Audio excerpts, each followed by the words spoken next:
Bismillahirrahmanirrahim. Hz. Hüseyin Aleyhisselam'ın evladı məzlum İmam Səccad Aleyhisselam'ın mövlud günüdür. Bu mövlud günü münasibətilə bütün Əhl-i Beyt aşiqlərini, möminləri təbrik deyirik.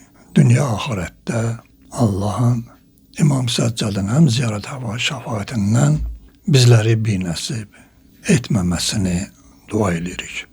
Bilirsiniz ki, İmam Səccad Aleyhisselam Hz. Hüseynin yeganə evladı idi ki, Kərbala hadisəsində sağ qaldı və imaməti qorumaqla İslamiyyəti, Əhl-i Beyt məktəbini qorudu.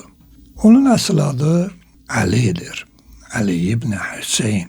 İmam Səccad Aleyhisselamın tarix boyu onun kədərli, qəmli həyatını tarixi kitablarda oxuya bilərik və o qədər ağlayardı ki, hətta ona o ağlamağında görsən bəzən eyib tutardılar.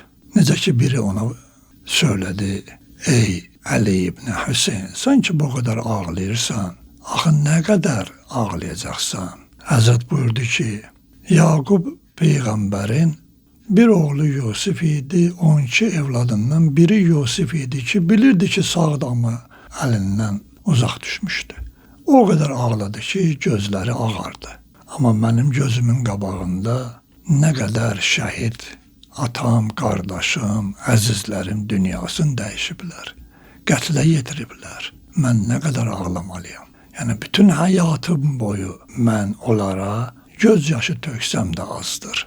Həzrət İmam Səccad Aleyhisselamın dövrü zalimların, ələxüsus Yezid ibn Muaviyə məlunun dövrü olubdur. O dövrdə Mədinəyə hücum eləyirlər və Mədinədə o qədər sahabə, hətta 700-ə qədər sahabəni qətlə yetirilməsi də tarixlərdə qeyd olunubdur. Mən Həzrət Hüccətin İmam Səccad Aleyhisselamın mövludunu nəzərə alaraq istəyirəm ki, Həzrətdən bir mübarək hədislə sizlərə bəzi o məqamları diqqət üzə çatdıram ki, imam tanımayan insanlar bizlərə bu haqda görsən eyibdə tuturlar. İmam Səccad Aleyhisselam buyurur ki, Yəğfirullahu lil-mü'min kulli zənbin və yutəhhiruhu minhu fid-dünya vəl-axirə. Yəni, ərəbcəsini oxumuram ki, vaxt almasın. Allah müminin bütün günahlarını bağışlayır. Amma onun dünya və ahirətdə günahlarını pak edir. Lakin iki günahın heç vaxt bağışlamaz. Diqqət edin. Birincisi, təqiyyəni tərk etməyi. Yəni, İmam Səccad buyurur ki, müminin günahlarını Allah bağışlayar. Amma bağışlamayacaq əgər o təqiyyəni tərk eləsə. Təqiyyə qorxaqlıq deyil. Bəzən bizdə eyib tuturlar imam tanımayanlar ki, şiələr təqiyyə eləyir. Məgər təqiyyə eləmək qorxaqlıqdırmı? Bu qədər şücaətli insanlar, bu qədər Əhl-i Beyt yolunda can verənlər, qəhrəmanlıq göstərənlər məgər kimləsə, hansısa bir zalimdən qorxublarmı? Heç bir vaxtı. Təqiyyənin mənası budur ki, əgər sənin can və malından ölüm, yox olmaq görsənirsə, onda sən təqiyyə eləyə bilərsən. Buna da çoxlu dəlillər var. Quran ayəsi də var həmsinin və tarixdə bir çox hadisələr də baş veribdir. Yəni, imamın buyurduğu budur ki, o mömin ki, can ölümü olmadığı halda təqiyyə eləsə, o bizdən deyil.